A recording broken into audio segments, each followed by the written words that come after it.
Bapak, Ibu, Saudara yang dikasihi Tuhan, kita akan memulai ibadah pagi ini dengan memuji nama Tuhan dari Kidung Jemaat 14 bait 1 dan 2. Muliakan Tuhan Allah.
Jemaat kekasih Allah, marilah ibadah saat ini bersama-sama kita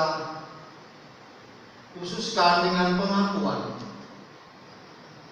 bahwa pertolongan dan kekuatan kita hanya dalam nama Allah Bapa yang menciptakan langit dan bumi dan yang tidak pernah meninggalkan ciptaannya.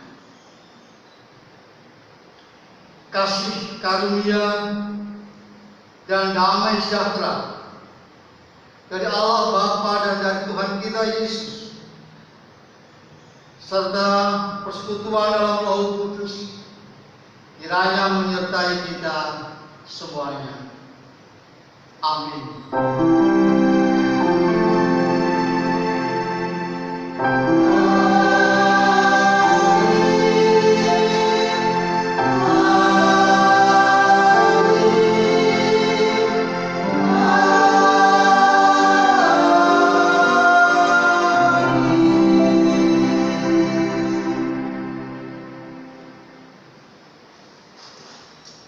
Kita pujikan lagi Kidung Jemaat 14 bait yang ketiga. Kau dekat dengan firman-Mu.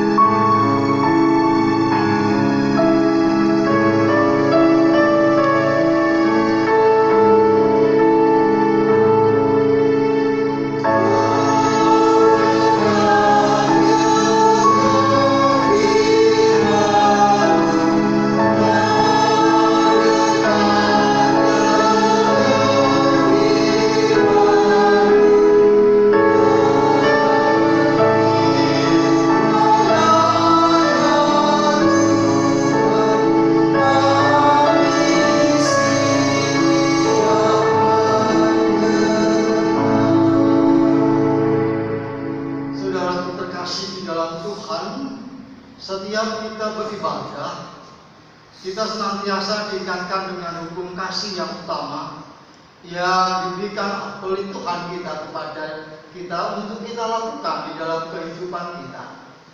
Hukum kasih saat ini kita ambil dari Injil Matius 22 ayat 37 sampai dengan 40 yang demikian firman Tuhan. Jawab Yesus kepadanya, kasihlah Tuhan Allahmu dengan segenap hatimu dan dengan segenap jiwamu dan segenap akal budimu. Itulah hukum yang terutama dan yang pertama. Dan hukum yang kedua yang sama dengan itu ialah kasihlah sesamamu manusia seperti dirimu sendiri. Pada kedua hukum inilah tergantung seluruh hukum Taurat dan kitab para nabi. Di dalam kehidupan kita belum dapat melakukan hukum kasih dengan sempurna.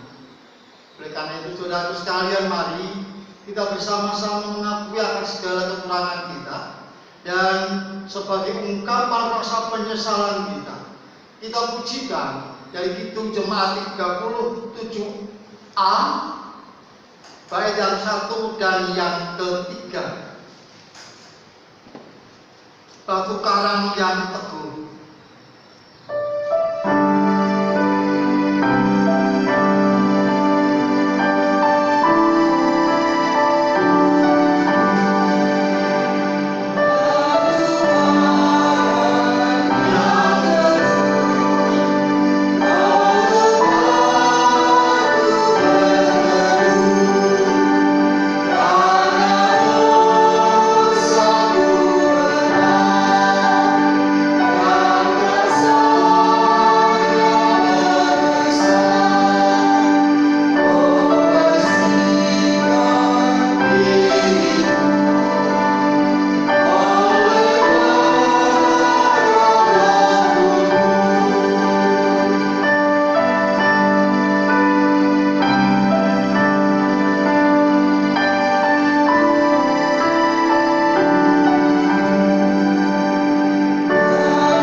Tuhan Maha Kasih.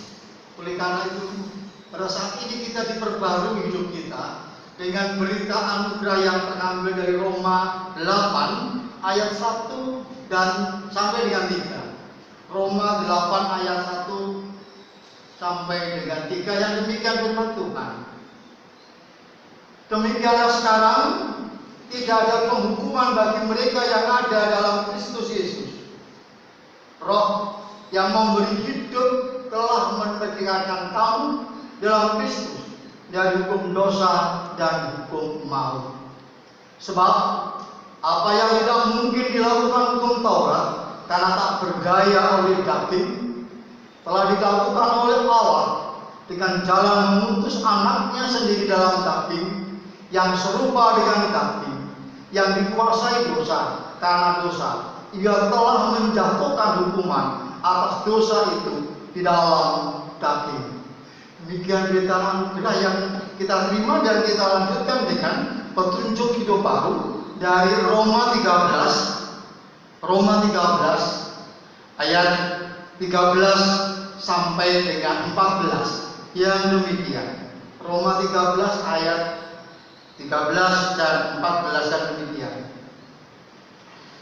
Marilah kita hidup dengan sopan seperti pada siang hari. Jangan dalam pesta pora dan kemabukan. Jangan dalam percabulan dan hawa nafsu. Jangan dalam perselisihan dan iri hati. Tetapi kenakanlah Tuhan Yesus Kristus sebagai perlengkapan senjata terang, dan janganlah merawat tubuhmu untuk memuaskan keinginannya. Demikian firman Tuhan. Berita anugerah dan petunjuk hidup baru kita terima dan kita sanggupi untuk kita lakukan di dalam kehidupan kita.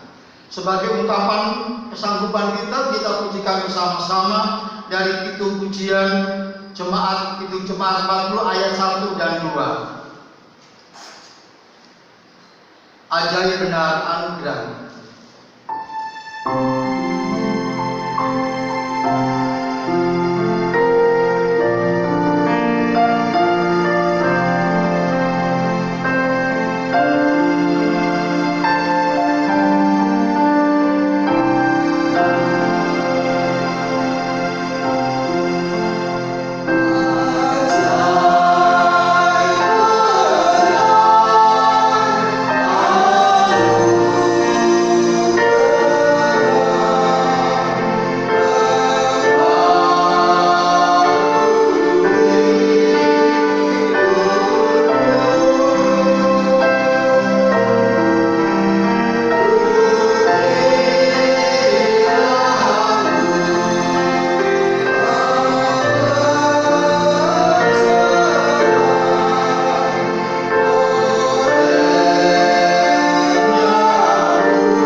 Bapak Ibu sekalian, mari kita menundukkan kepala, kita masuk pada doa syafaat.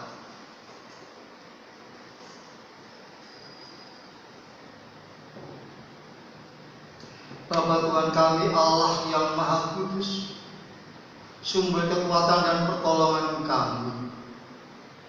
Terima kasih Tuhan, Kau telah mengantarkan kami dari rumah kami masing-masing sampai di tempat ini dengan penuh keselamatan.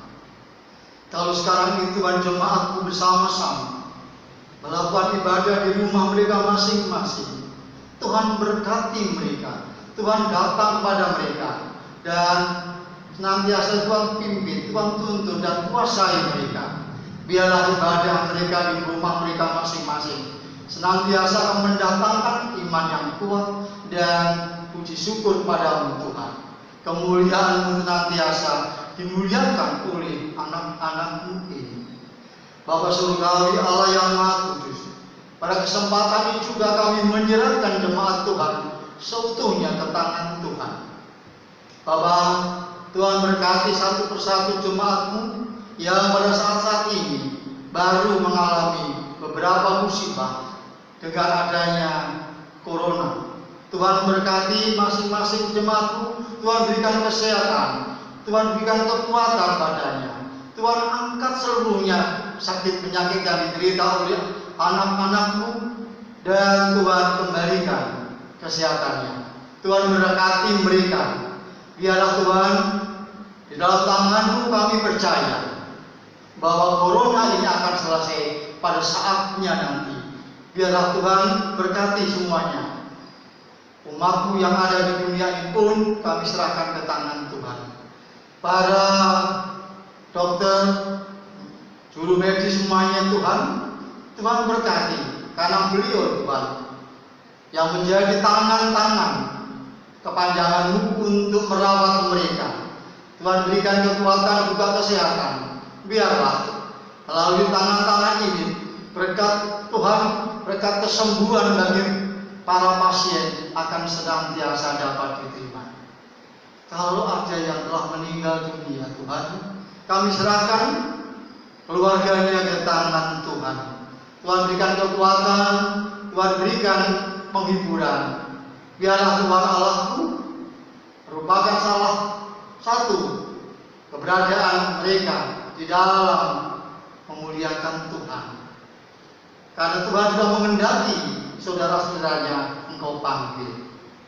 Kami serahkan juga para pemimpin negara kami yang berupaya untuk menanggulangi adanya wabah penyakit ini.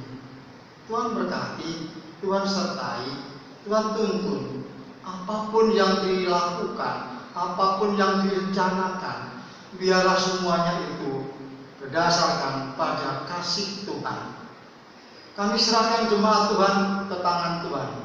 Berkati satu persatu jemaat-Mu ini Tuhan. Di dalam mereka bekerja di rumah, di dalam mereka belajar di rumah, di dalam mereka bersosialisasi dengan keluarganya. Tuhan berkati. Biarlah kehidupan mereka di keluarga ini akan menambah keharmonisan mereka dan menguatkan hubungan cinta kasih di antara keluarga mereka masing-masing. Kami serahkan persoalan yang melanda di gereja Tuhan ini. Tuhan berkati, Tuhan sertai semua majelis dan jemaat Tuhan. Kalau sekarang ini terpaksa, kami harus menunda pelaksanaan sidang kasis istimewa Ya Allahku, kami serahkan seluruhnya pelaksanaan ke tangan Tuhan. Tuhan yang akan mengatur, dan kami percaya Tuhan akan menentukan tempat harinya. Bapa Surgawi, Allah yang Maha Kudus, kalau sekarang ini kami mengadakan persekutuan doa, mengadakan ibadah di rumah kami masing-masing, kiranya ini senantiasa akan menguatkan iman kami. Engkau hadir di rumah kami dan memberkati kami. Engkau hadir di rumah kami dan senantiasa menaburkan kasih Tuhan di dalam keluarga kami masing-masing. Bapa Surgawi, terima kasih. Ampuni dosa dan kesalahan kami Tuhan. Di dalam nama Tuhan kami Yesus kami berdoa dan mengucap syukur. Amin. Bapak Ibu sekalian, kita bersama-sama akan menerima firman Tuhan yang terambil dari kitab Perjanjian Lama, Yesaya 37 ayat 1 sampai dengan 14.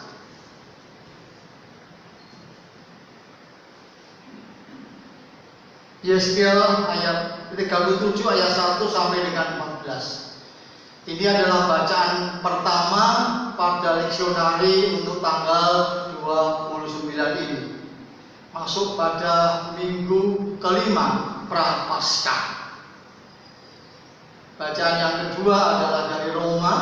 Tadi kami ambilkan untuk berita anugerah dan juga petunjuk hidup baru, dan bacaan yang ketiga adalah diambilkan dari Yohanes.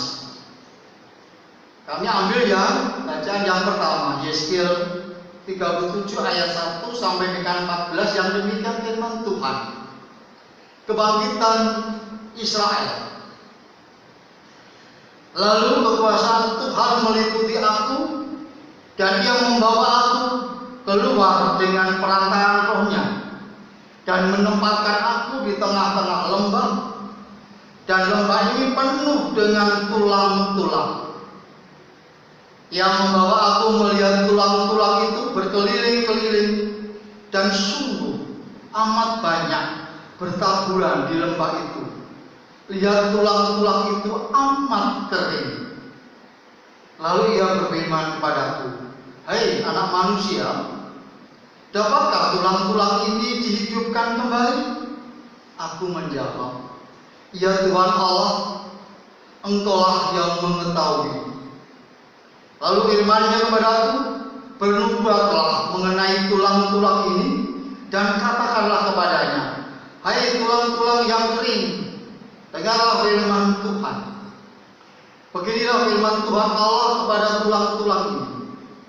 Aku memberi napas hidup di dalammu, supaya kamu hidup kembali. Aku akan memberi urat-urat padamu, dan menumbuhkan daging padamu. Aku memberikan kamu napas hidup, supaya kamu hidup kembali, dan kamu akan mengetahui bahwa Akulah Tuhan. Lalu aku bernubuat seperti diberitakan kepadaku. Dan segera sesudah aku bernubuat, kedengaranlah suara, sungguh suatu suara berderak-derak, dan tulang-tulang itu bertemu satu sama lain. Sedang aku mengamati, lihat urat-urat ada dan daging tumbuh padanya, kemudian kulit menutupinya, tetapi mereka belum bernapas. Maka firman-Nya kepadaku, bernubuatlah kepada napas hidup itu. Bernubuatlah, hai anak manusia, dan katakanlah kepada napas hidup itu, beginilah firman Tuhan Allah. Hai napas hidup, datanglah dari 4 penjuru angin, dan berembuslah ke dalam orang-orang yang terbunuh ini, supaya mereka hidup kembali. Lalu aku bernubuat seperti diperintahkannya kepadaku, dan napas hidup itu masuk di dalam mereka, sehingga mereka hidup kembali. Mereka menjejakkan kakinya suatu tentara yang sangat besar. Firman-Nya kepadaku, hai anak manusia, tulang-tulang ini adalah seluruh kaum Israel. Sungguh mereka Mereka sendiri mengatakan, tulang-tulang kami sudah menjadi kering, dan pengharapan kami sudah lenyap, kami sudah hilang. Oleh sebab itu, bernubuatlah dan katakanlah kepada mereka, begini firman Allah, sungguh, aku membuka kubur-kuburmu dan membangkitkan kamu, hai umatku, dari dalamnya, dan aku akan membawa kamu ke tanah Israel. Dan kamu akan mengetahui bahwa akulah Tuhan, pada saat aku membuka kubur-kuburmu dan membangkitkan kamu, hai umatku, dari dalamnya.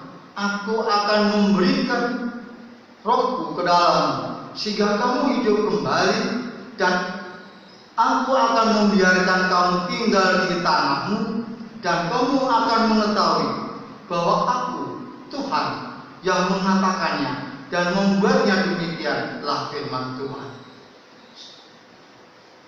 Berbahagialah saudaraku sekalian yang senantiasa rindu mendengarkan firman Tuhan dan yang dengan setia memelihara dan melakukannya di dalam kehidupannya. Haleluya.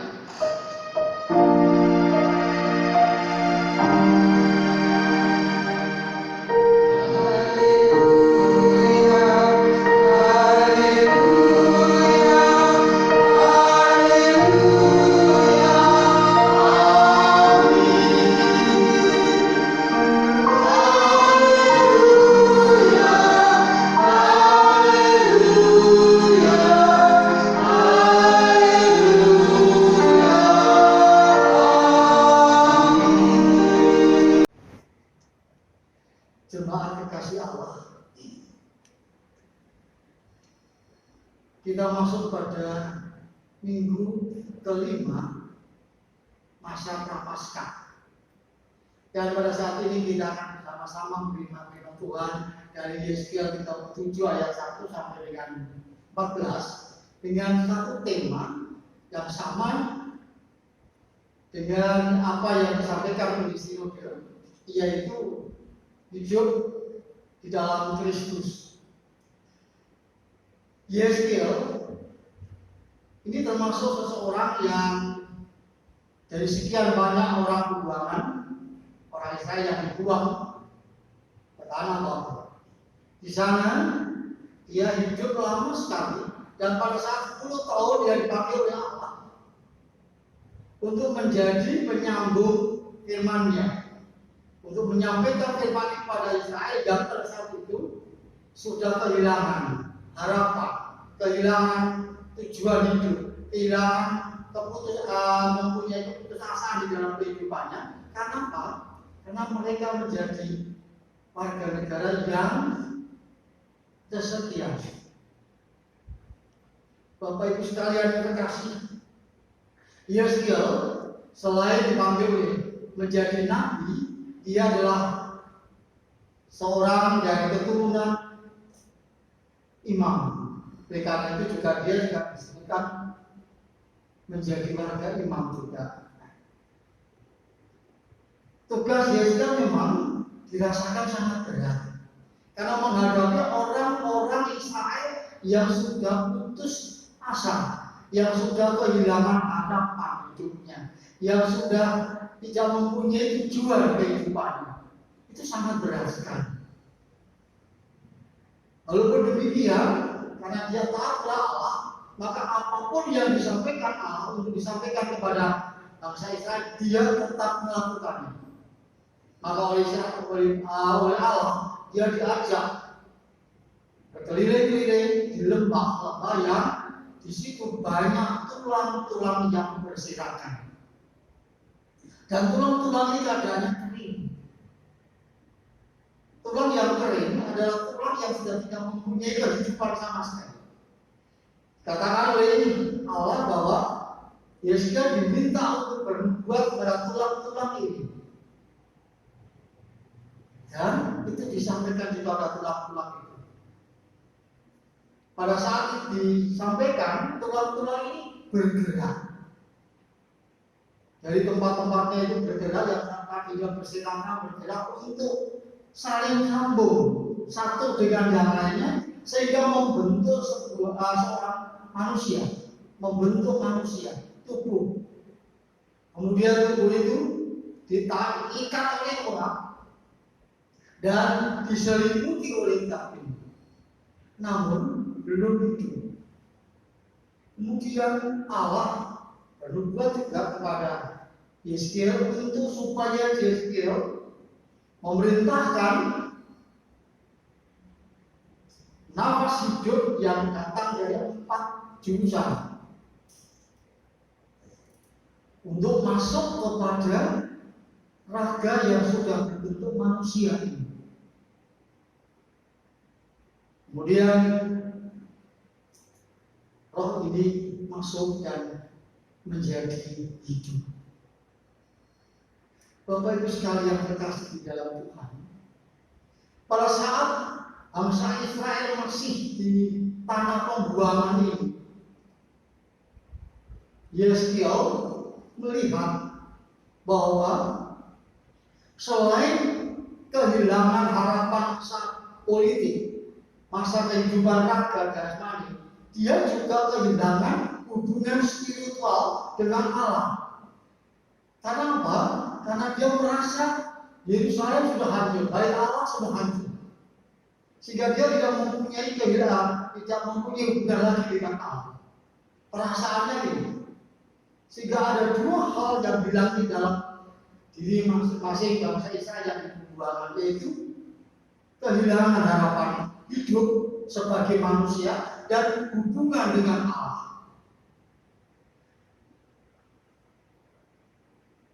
Demikian juga pada saat itu bangsa Israel katakan bahwa Allah mengatakan pada bangsa Israel bahwa hai manusia, tulang-tulang ini adalah seluruh kaum Israel.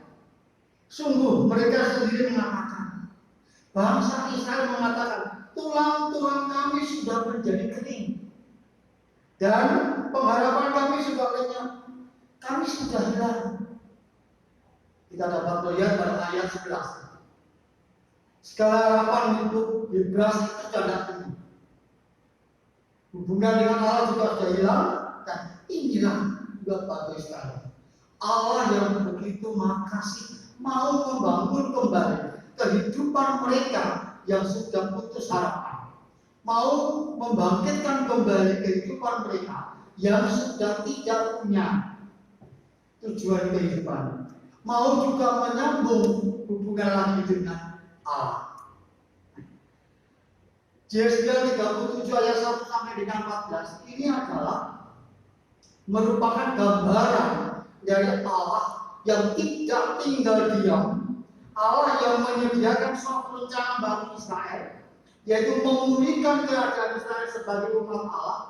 Melalui firman-Nya, Allah memberi kehidupan dari hal yang menurut kacamata manusia itu tidak mungkin terjadi, tetapi itu nyata terjadi. Pertama, tulang-tulang yang tadinya berserakan, yang tidak terbentuk sama sekali, itu bergabung, diikat dan ditutup dengan daging. Dan yang kedua, akhirnya mereka juga menjadi manusia utuh dan selanjutnya diberikan nafas kehidupan, dihembuskan, maka terjadilah kehidupan yang sejati. Bapak Ibu sekalian yang terkasih di dalam Tuhan, dari firman ini menegaskan pada diri kita bahwa hidup yang keluar dari Allah, bahwa hidup yang tidak ada hubungannya dengan Allah adalah mati. Manusia yang meninggalkan Allah itu akan mati, baik mati secara kehidupan jasmani maupun mati di dalam kehidupan rohaninya. Sudah tidak punya harapan itu kalau dia meninggalkan Allah. Bangsa Israel yang ada di pembuangan itu juga meninggalkan Allah. Dia mementingkan dirinya sendiri.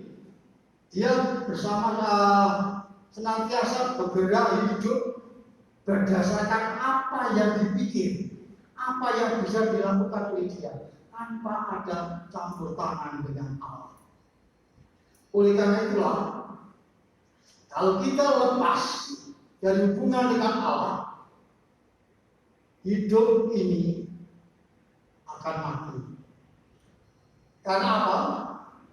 Secara sosial, kehidupan manusia itu hanya tergantung pada Allah. Tidak bisa kita lepas dari belenggu dosa, sama dengan bangkit dari kematian. Kalau kita lepas dari belenggu dosa, kalau kita meninggalkan dosa kita, itu berarti kita kembali bangkit dari kehidupan kita dengan Allah. Hal ini hanya bisa terjadi karena karunia Allah, bukan karena kekuatan manusia. Kasih karunia inilah yang dapat menghidupkan umat yang mati karena durhakannya. Kasih karunia inilah yang bisa menghidupkan untuk bisa mempunyai harapan, mempunyai tujuan, mempunyai harga diri. Itu karena Allah, karena kasih karunia Allah. Kita dihargai oleh Allah. Ingatlah Bapak Ibu sekalian bahwa Allah itu sungguh-sungguh bekerja dan tetap bekerja dan mau mengubah hidup umatnya. Oleh karena itu kita tidak perlu khawatir, karena Allah senantiasa bekerja di dalam kehidupan kita, asal kita tetap bersandar pada Allah, kita tetap bersatu dengan Allah, kita tetap mendengarkan apa yang menjadi kehendak Allah dan kita lakukan. Hanya itu saja. Karena Allah tetap bekerja apapun itu. Mungkin kita tidak akan bekerja untuk kehidupan kita, apa yang akan kita capai, tetapi Allah telah bekerja sebelumnya. Allah telah menyusun segala rencana untuk kehidupan kita selanjutnya.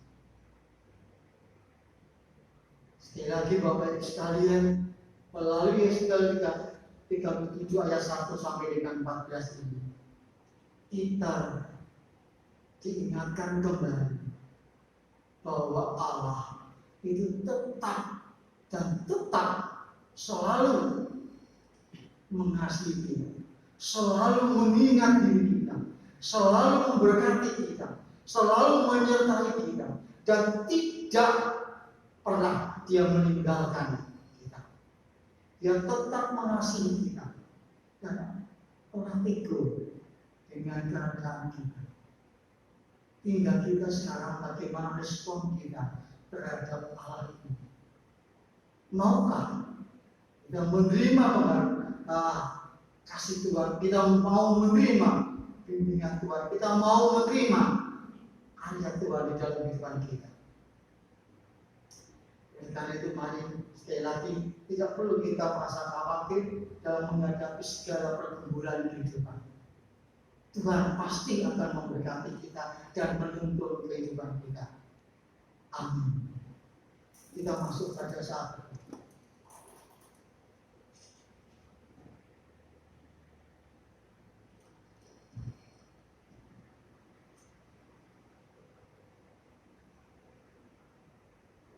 mari Bapak Ibu sekalian, kita bersama-sama berdoa seperti apa yang diajarkan oleh Tuhan kita Yesus Kristus. Doa Bapa kami. Bapa kami yang di surga, dikuduskanlah nama-Mu, datanglah kerajaan-Mu, jadilah kehendak-Mu di bumi seperti di surga. Berikanlah kami pada hari ini makanan kami secukupnya, dan ampunilah kami akan kesalahan kami, seperti kami juga mengampuni orang yang bersalah kepada kami. Dan janganlah membawa kami ke dalam pencobaan, tetapi lepaskanlah kami dari yang jahat. Karena Engkau-lah yang mempunyai kerajaan dan kuasa dan kemuliaan sampai selama-lamanya. Amin.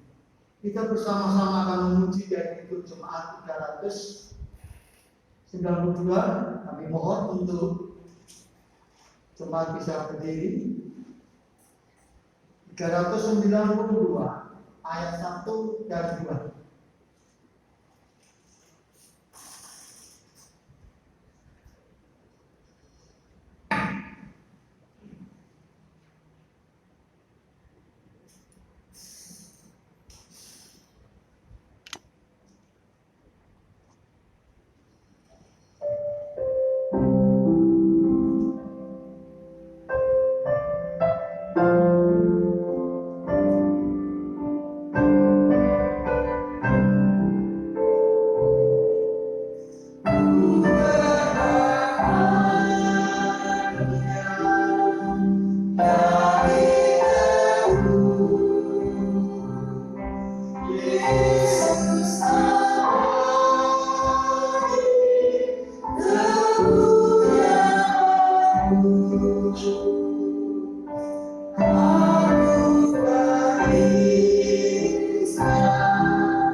Bapak Ibu yang terkasih di dalam Tuhan, marilah kita bersama-sama mengikarkan kembali iman Katolik kita.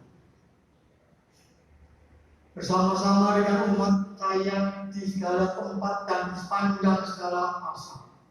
Sama-sama kita akan mengakui iman Katolik kita demikian. Aku percaya kepada Allah, Bapa yang Maha Kuasa, Khalik langit dan bumi, dan kepada Yesus Kristus, Anaknya yang tunggal, Tuhan kita, yang dikandung daripada Roh Kudus, lahir dari anak darah Maria, yang menderita di bawah pemerintahan Pontius Pilatus, disalibkan, mati dan dikuburkan, turun dalam kerajaan maut. Pada hari yang ketiga bangkit pula dari antara orang mati, naik ke surga, duduk di kanan Allah, Bapa yang Maha Kuasa, dan akan datang dari sana untuk menghakimi orang yang hidup dan mati. Aku percaya kepada Roh Kudus, gereja yang kudus dan am, persekutuan orang kudus, pengampunan dosa, kebangkitan daging, dan hidup yang kekal. Bapak Ibu sekalian yang terkasih, ibadah saat ini dapat kita selesaikan. Tetapi ibadah yang selanjutnya di hari-hari yang berikutnya masih harus kita lakukan. Dan mari kita bersama-sama melanjutkan kehidupan kita, ibadah kita dalam hidup kita ini dengan berkat dari Tuhan. Anugerah dan kasih karunia dari Allah Bapa dan kasih Tuhan Yesus Kristus dan persekutuan Roh Kudus senantiasa menyertai kita sekalian. Amin. Kita pujikan untuk pujian yang terakhir 402 bait yang pertama saja.